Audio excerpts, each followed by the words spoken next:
to push something under the rug.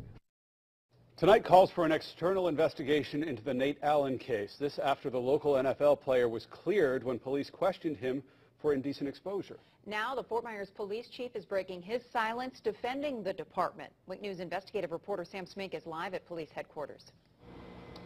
Chief Doug Baker is saying calling for an internal investigation is common sense. He says he stands by his own investigators and says if any policy needs to be changed or any discipline needs to be made, he is not afraid to do it.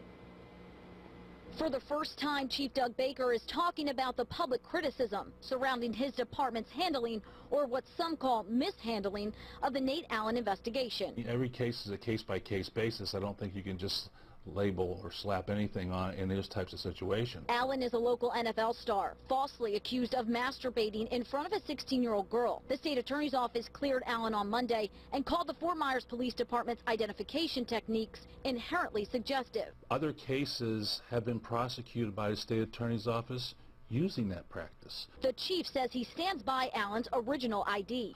I don't have a lot of questions. The questions that I have is kind of more or less later on as this thing, the investigation develops. We had questions too.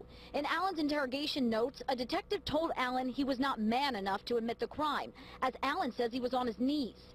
Did Chief Baker think that was too much? I don't know. I guess you have to ask yourself, you know, if it was my 16-year-old daughter that went through that, how much would I want the cops to do? Allen's attorney says Baker's internal investigation is not enough and wants the state or even the FBI to look into the case. When you do it yourself through an internal, you're really asking lower-level officers to evaluate everybody lower, the same rank, and above. And that's a hard thing to do. In the event we have policy changes that need to happen, that will happen.